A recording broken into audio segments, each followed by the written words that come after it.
Hey everyone, this is Daniel from PhoneArena with an HTC One Mini video review. The company is jumping on the trend here to shrink flagship phones in size and specs, then slap a lower price on them, capitalizing on the name recognition that's built around the annual high-end device already. At first look, the HTC One Mini has more to do with its larger namesake than Samsung's mini version of the Galaxy S4, for example. Since all standout features from the flagship one, like this svelte aluminum chassis, the BoomSound stereo speakers at the front, and the UltraPixel camera are present on HTC's mini version as well. There is nothing in the mid-range Android category, save for the Huawei SNP6 that can match the exclusive aluminum chassis of the HTC One Mini. Keeping all design cues from the flagship one, the Mini version is exactly that, a more compact variant with the same premium looks. The brushed metal back is tapered and fits very well in the hand, albeit a bit slippery to hold. The One Mini bets on an elongated profile, which has to fit the BoomSound stereo speakers at the front and their signature perforated grille here, making the phone pretty tall for the screen size. At the same time, it is quite narrow, so very comfortable to operate with one hand. What's not comfortable are the side keys though. The power lock button at the top here is too small and flush with the surface to be felt and pressed without finger wandering. Even when you get to it like that, the tactile feedback is very shallow and mushy. The same goes for the volume keys on the right, so it takes quite a bit of adjusting before you stop looking and thinking each time you need to press a physical button on the HTC One Mini. Unlike the clicky ones, these capacitive navigational keys below the display are responsive and they are pretty well backlit, so you never skip a beat with them. This micro SIM card tray on the left hints that we have a sealed design, and that's precisely what the HTC One Mini is offering, as usual lately. Sealed battery compartment, and there is no memory card slot. An LED notification light is present underneath this top speaker grille here, though it's rather smallish to be viewed comfortably. The HTC One Mini flaunts a 4.3-inch Super LCD 3 panel with 720 by 1280 pixels HD resolution. This 341 ppi pixel density is top-notch for the class, and the display sports very natural color representation, excellent contrast, and ultra-wide viewing angles. In fact, when we add very low mirror reflectance, which helps significantly with sunlight visibility, we'd wager to say HTC has graced the One Mini with one of the best phone screens out there at the moment. Let's see how the interface looks on this excellent display. The newest HTC Sense 5.0 interface is quoted over Android 4.2, just like with the HTC One, hence the Mini version offers the same streamlined and uniform look that you're used to. HTC has taken it down a notch in the processor department from the flagship one, outfitting the Mini version with a Snapdragon 400 instead of 600. It is clocked at 1.4 GHz, the two cores. They aren't as powerful as the 600, but still provide plenty of oomph, more than Android's interface can consume actually, even when Sense 5.0 is painted over it. We didn't notice any lag or stuttering, and despite the single gig of RAM instead of 2 GB on the one, we also never felt the phone gasping for memory. Granted, likely due to HTC restricting the number of apps that can be opened at once, as usual. Here the number is 9. An issue of bigger concern for many would be the lack of memory expansion slot, which means you are to make do with 16 GB of internal storage, of which just 11 GB are user available for your files, pictures, videos, and music. Let's see how it scores on Quadrant. We clocked in 5,787 points, which is pretty run-of-the-mill result. The Sense browser renders pages very quickly, as you can see from the browsing benchmarks.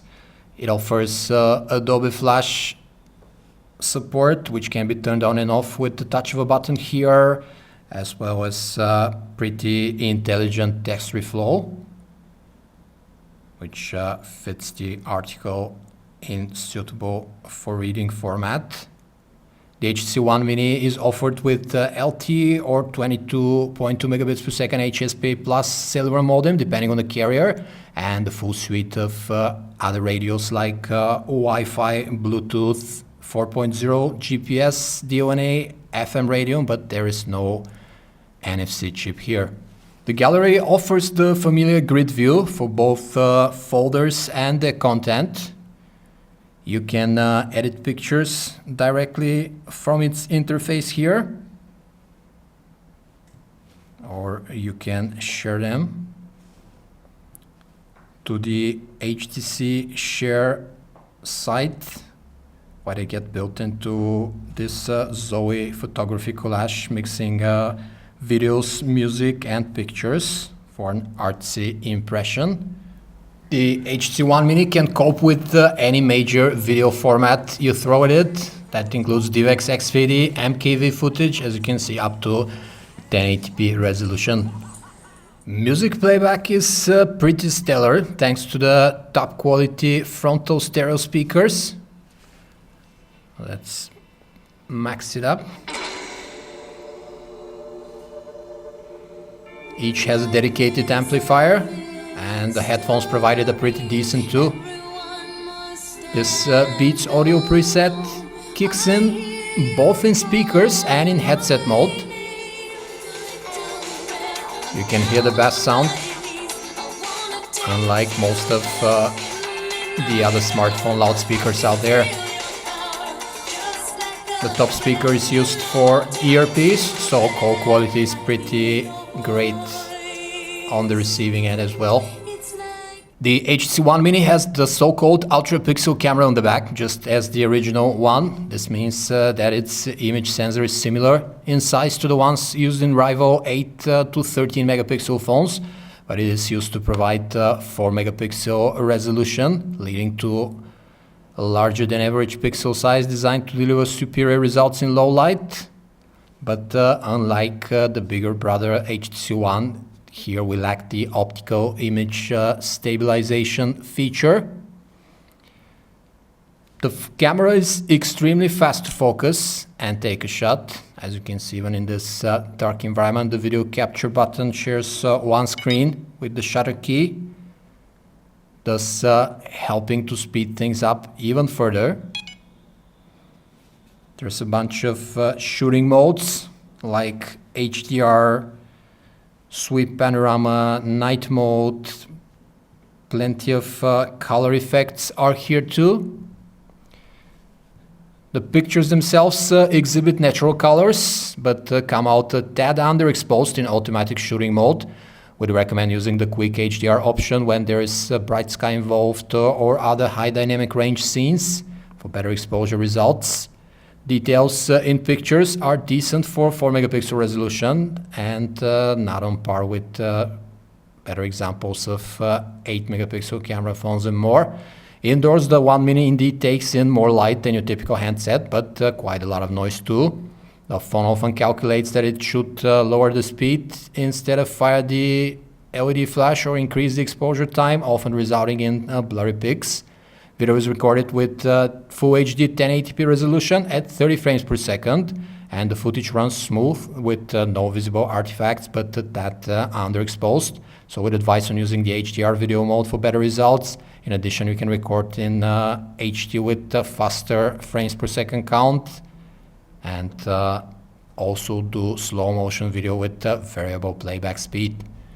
The HTC One Mini sets a great example for how a more compact, cheaper version of an annual flagship should be done. HTC kept the same stellar and recognizable design the One has, and didn't leave out any of the unique features like the best phone speakers or the UltraPixel camera.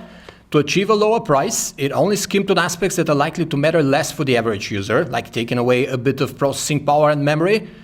We can even say it skimped on screen resolution, as HD is plenty for the 4.3-inch diagonal. The lack of image stabilization camera technology is also of dubious significance. The most direct competitor to the HTC One Mini is the Galaxy S4 Mini, with the same screen size and the module of the flagship Galaxy line in its turn. It is just no match, however, in terms of design and features to the elegant One Mini, not to mention the lower resolution of its Super AMOLED display, all of which doesn't preclude Samsung from selling it for the same price. Another competitor is the Huawei Ascend P6, which has a premium design with ultra slim profile too, but is a tad larger and with worse camera and sound quality, though at a slightly lower price. If you dare to venture outside the Android world, the Nokia Lumia 720 will be a cheaper bet with a good camera too and a microSD slot, but lower screen resolution and much smaller app count. So to sum it up, we have a very premium compact design for the HTC One Mini. We've got great stereo speakers at the front and a very good display panel. And as disadvantage, we'll point out these uncomfortable side buttons with pretty shallow tactile feedback. This was a video review of the HTC One Mini from PhoneArena. For more information about this and other handsets, you can visit us at phonearena.com. Thanks for watching.